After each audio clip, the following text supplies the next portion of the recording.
Peace, y'all. What's going on, man? You tuned into another episode of the Real Ops Podcast. Here, where we change the mentality of real ops and oppositions into real opportunities and openings just by shifting the mindset and shifting the paradigm of how we think, family.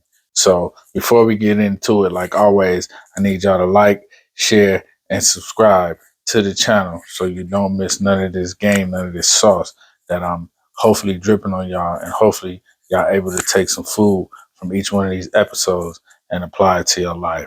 And today we're going to be talking about residual resentment that eventually evolves into holding grudges.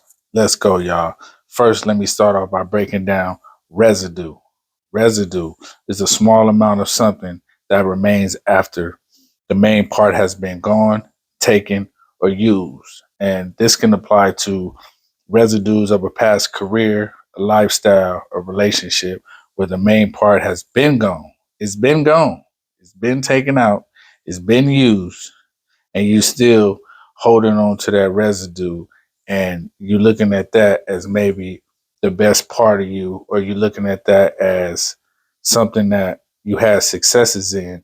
So it's hard for you to let that go, to be able to move on and scale up and level up and have new successes. So residue can have you living and responding to something that happened and been gone and left, like I said earlier, to where you responding and living in it like it just happened yesterday, like it happened last night, because it's so relative, and it's resurfaced so many times because you rehearsing it in your mind and you playing it back in your mind. Bruh. Because of that residue that's left over, that you become a part of that whole situation again, and you reliving it. You're reliving it. Anytime you rehearse something, you're playing it back in your mind and you're going to relive it. Most of the time, actors rehearse to get ready to go on stage for a script. And if you're rehearsing something that's already happened in your life 2 years, 3 years, 5 years ago, now you're resurfacing those things, and ultimately you're reliving it. And most of the time, if you're reliving it, it's not always the good, sweet memories. A lot of times, especially women, because I've been in situations where it's residual pain and it's residual resentment, and that resentment also almost causes them to be like paralyzed in the state, damn near, because they mind is no longer in that situation, but psychologically, in the way that they look at things, they still in that situation. They body then age, look different, all that, moved out that space. You're no longer even living in that same space where old boy cheated on you and all that. But in your mind, you still holding grudges. And those grudges, those only lapse over into new situations, because it does a few things when you holding on to grudges. Because when you holding on, when you holding on to grudges, you pretty much gonna hurt as long as you hold on to it. So the longer you hold on to it, the longer your ass is going to hurt, because you haven't found a way to let that go. You haven't found a way to get that old residue off you, to where, you're still living in that same state. And what it does is it formulates into a grudge. And there's a lot of things that's dangerous about holding grudges, because like I said earlier, the main thing is it's going to force you to remember. It's going to force you to rehearse. It's going to force you to resurface. So when you're resurfacing those things, you're reliving those things, and it's almost damn near like being institutionalized. Y'all know somebody that's done, whether they was right or wrong, they done sat down, they done did some time. And it's like when they get out, I had a boy like that, man. He, the summer between when we graduated, before he was able to leave, you know, he got a scholarly and everything. He was getting ready to leave, go to college and all that. He got caught up in some riffraff. Long story short, they ended up sitting him down for like 2-3 years. And it was a bad situation. Bro thought he was going to do life and the whole thing. It was a bad situation. They sat him down.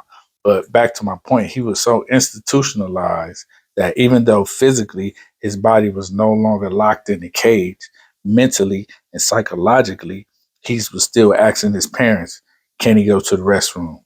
Can he go outside, on the yard? Because usually those things are limited. You don't have control of your body in those spaces. You know what I'm saying? But that's the same thing that pretty much happens when you holding a grudge, because psychologically you still there.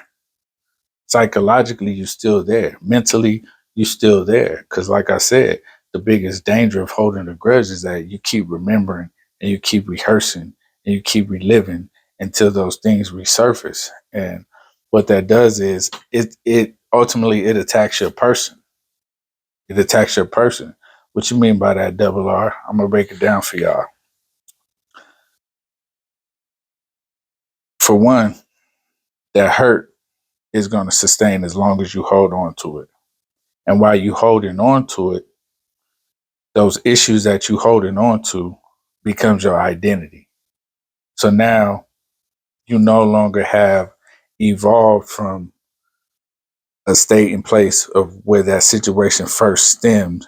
You know what I'm saying? The year that it first happened, 2, 3 years ago, 10 years ago, 15 years ago, however long you've been holding on to this grudge, your ass still had an issue with your identity. You know what I'm saying? Because that's who you become. Your issues have become your new identity. And that's why you hear a lot of these toxic things to where if shit, y'all give me one.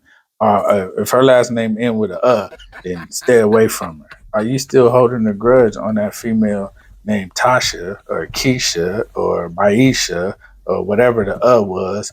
You still holding on a grudge for her. So now that part of those issues have become the identity and the way that you see things. You understand what I'm saying? And that's all from the residual resentment and the residual feelings that you held on to by choice, not by force, by choice, because you choose to forget. You've chosen not to forgive that person. So you're forcing yourself to hold on to that resentment. You're forcing yourself to keep that grudge. Furthermore, also what it does is it becomes your mindset.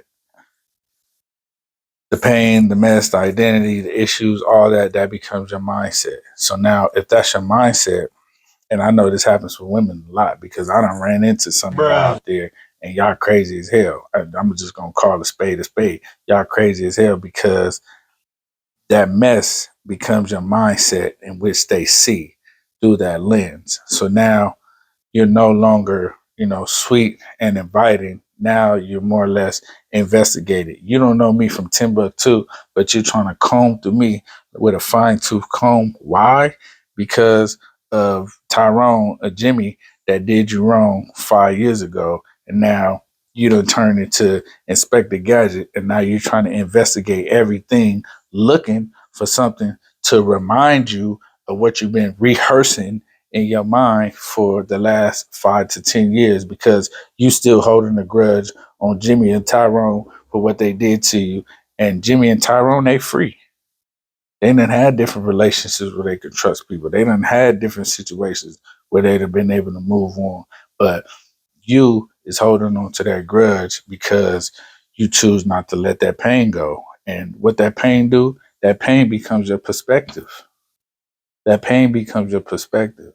So now you everything is based on like all you can think about is making sure that pain doesn't surface. Well, how about letting that go, letting somebody new come in and maybe reshaping how you look at everything, maybe reshaping your perspective just on being able to forgive that last person.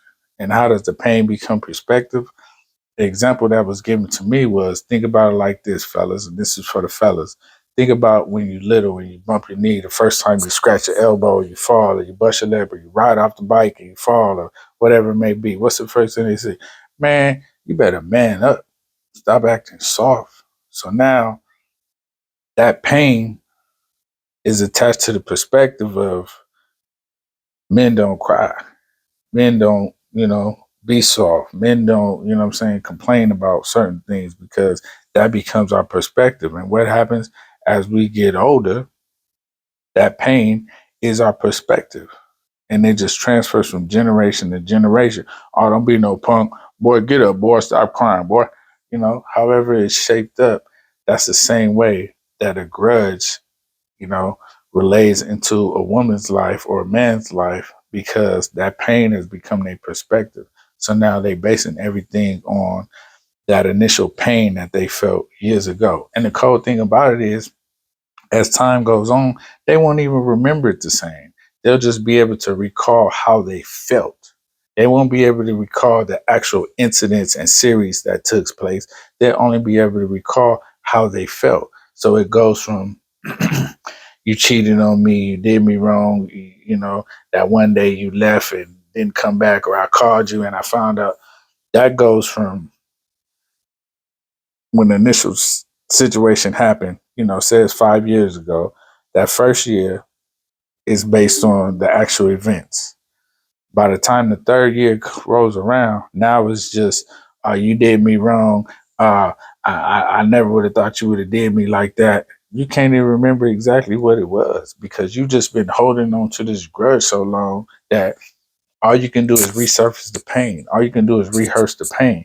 Every time you try to rehearse and the memory of actually what happened, it's not even clear. The shit don't even come back the same. It's a new way in your mind at the same time. And I've been in a situation where I was actually with somebody, dealing with somebody, seen that person years later, and they bringing up a situation and the timetable don't match, the person don't match, the situation don't match. The only thing match is that the way that they feel is relative to, you know, the corresponding situation or whatever it is that they still holding a grudge on.